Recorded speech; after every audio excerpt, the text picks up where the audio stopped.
Today's video is going to be a bit of a dangerous one because today we're going to be taking a look at 10 hidden weapons and traps that you can build in Minecraft. We've got TNT, we've got arrows, lava, the whole lot. So prepare yourselves because this is going to turn you into a lethal weapon in Minecraft. Now this first one is what I like to call the high-speed TNT bomb. Reason being, this will launch TNT down towards a player that's walking on the floor faster than they've even realized it's happened. All we have to do is place in our TNT minecart there, and then that will make its way on top of that piston, and then we just have to hit the input, and you can see, there we go. This thing has kicked into a gear and it has launched that TNT minecart downwards and it has wiped out anything underneath it. So then we just replace it, and I mean, to be honest with you, I could probably do that all day. I mean, that is an incredibly satisfying system to use, isn't it? Now, the way that this system works is actually quite interesting. TNT minecarts, when they hit the floor after falling more than 3 blocks, will explode instantly. There's no ignition sequence or anything like that. They just blow up. So that's all well and good. In theory, we could just drop it down through the ceiling. But I wanted to add in this little slime block launcher that actually propels it down faster so that the player really doesn't have much time to react. I mean, come on, that's happening incredibly quickly, especially if the floor is only 5 or 6 blocks lower than the actual system. And I mean, it definitely does the damage. That's not messing around, is it? I mean, geez, it killed 3 creepers easily. Anyway, sticking on the TNT theme, now we're going to be taking a look at the hidden TNT cannon, which is very nicely signposted, saying hidden TNT cannon. We've got a glass cover over the top, and we have iron blocks going around the outside so that we can really see it. Yeah, I probably could have done a better job at hiding it. But anyway, over here we've got ourselves the ProleteR, and if we just hit this button, you can see that, well, the TNT cannon kicks into action, and that ProleteR has actually fared incredibly well. That is the most solidly built ProleteR I have ever seen in my life. How has it only done that much damage? Cool. To be honest, after that terrible display, I don't think anyone actually wants to build this thing. I mean, come on. Despite all of that, if we actually watch this thing working, you can see that this is a really cool redstone contraption. If we hit the button, you can see the blocks retract, and then the slime blocks push the TNT out, and it explodes over there. Once again, only taking out a single slab, but it actually pulls back this sticky piston back to here. It then gets replaced by this regular piston, and then all of the pistons pop back up. Nice, complicated redstone. I love watching this sort of thing. Now that's a little bit more like it. I was in peaceful mode. TNT does much less damage in peaceful mode. Goodbye, ProleteR. Okay, so maybe you don't want to blow people up. Maybe you don't want to cause any damage at all. Maybe you just want to have some fun with someone. Just catch someone by surprise. Well, this redstone contraption will definitely do the trick. Your friend's walking over the top of the beach, and then they fall downwards like this, and they begin making their way up into the stratosphere. As you can see, the longer we stay on this thing, the higher we're going to go, which actually, yeah, I suppose that is quite dangerous. I mean, yeah, at this point, if I jumped off this thing, I'm definitely going to die. Oh, I love this sort of thing. So how on earth does this thing work then? Well, for the activation, all we've got is grass, flour, sand, and then string on top. When we remove this flour and also this grass, then this sand will just be floating there. But as soon as we touch this string, that will update the sound block, letting it know that, hey, you should be falling right now, and you will fall through the floor. Now that sound block will then land on this observer, which will activate this flying machine, lifting the entire system up into space. Really, really simple stuff.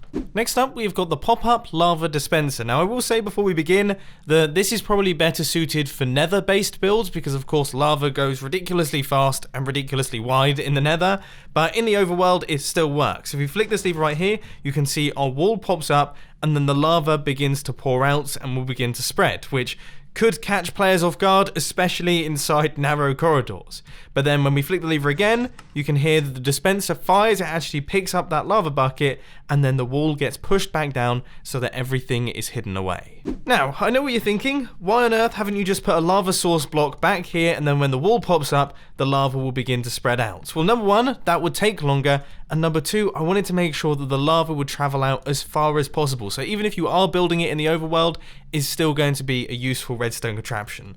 Plus, check out how compact this thing is. I mean, it's absolutely tiny. This next design kind of harks back to the first weapon that we featured in the video, which was the Superfast TNT exploding bomb thing with the slime blocks and everything. The only issue with that one is that you could only use it once, then you had to refill it with TNT. Well, this one is a slight modification and it allows us to use it multiple times, but unfortunately, we then can't use the slime block because the slime block actually picks up that minecart rail and breaks it. That being said, this thing is probably equally as deadly and you can use it as much as you like. I mean, we're creating a bit of a hole to the center of the earth right here. And as an added positive note, this thing is slightly simpler than the first design featured in the video, consisting mainly of just a dispenser, which then pushes out the minecart TNT, and then a flush trapdoor. I mean, yeah, that's not exactly hard. But it gets even simpler from there, and potentially even more deadly. You see, when I break this block,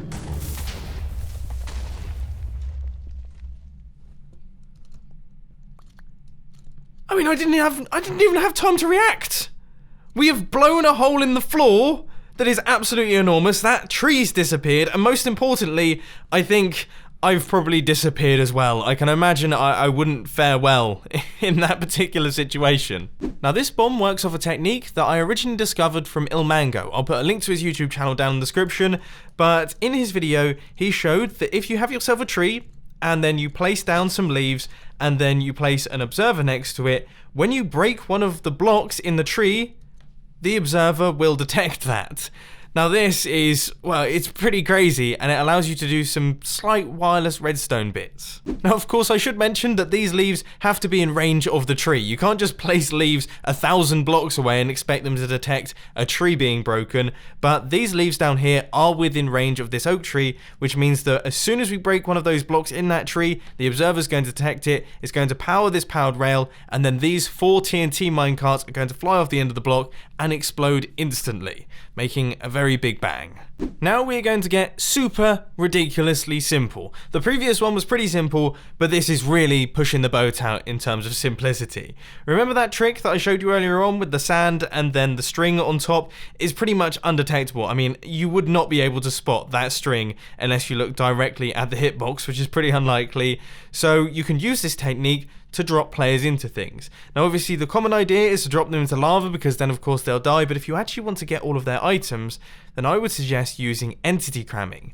Down there we've got 30 minecarts all stacked on top of a minecart rail, and if I hop onto this block you can see that we take damage incredibly fast, but not only that, underneath those minecarts we've got a hopper which is just going to transfer the items that I did have inside me into a chest for someone else to take. That's enough of the simple stuff. Let's get back to doing some redstone. And for those of you who have been on my YouTube channel for a little while, you may remember that if you move a wall at the correct time, you can actually shoot things through it. For example, arrows and potions and everything like that. So what I thought I'd do is expand on this and create a larger system. Here we have a whole bunch of dispensers, we've got pistons up at the top and bottom, and when we flick this lever, you can see that the arrows are fired through the wall at anyone who is walking past. And as I say, this doesn't just work with arrows. You could use potion-tipped arrows, you could just use splash potions in general. That's got to be pretty lethal. And even though I said that we were getting rid of the simple stuff, I mean, as far as redstone contraptions are concerned, this isn't exactly challenging. It's only a couple blocks wide, involving just a redstone line connecting up all the dispensers and the pistons on the correct timing. Not exactly rocket science. This one is for those of you who really want to go a little bit crazy. You don't want to use TNT, you don't want to use lava, you don't want to use arrows, potions, or anything like that. You actually want to make use of mobs. This is the Mob Shooter Outer. That's a work in progress name, but I quite like it at the minute. All you have to do is hit this button right here and you can see everything opens up and then our mob is shot outwards. Now one thing that I will say is that if you are planning on deploying this, I perhaps wouldn't suggest using a zombie in broad daylight. He's not going to last very long. Now, if you're wondering how this thing works, then all we've got is a flush piston door, and then we also have a sticky piston with a slime block that is going to launch our mob outwards. Now, this has been specifically designed to work in survival mode, so there's no mob eggs or dispensers in there. All you'd have to do is get a zombie or some form of mob to chase you, and then they would fall straight down that hole, and then it will be primed and ready to go. Oh, and of course, you need to make sure that you rename them because otherwise they will despawn, so choose something super memorable. and something that you should definitely do. Perhaps an instruction, for example. Yeah, I think I've shown that for long enough.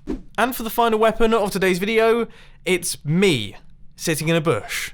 Now you may be wondering why. The answer is Fortnite Battle Royale. This is the most deadly weapon there is. And on that note, I think it's time to end. If you want to build any of the builds featured in today's video, the world download can be found down in the description. Just chuck it into your world saves folder, and then you can copy the builds from there. But unfortunately, ladies and gents, that is all I've got time for today. I hope you enjoyed this video. If you did, be sure to hit that like button. And if you really loved it, then make sure to subscribe. But thanks for watching, guys. This has been Mumbo, and I'm out. I'll see you later. Oh, and as per usual, check out the latest film on the filming channel. Link will be on the end screen.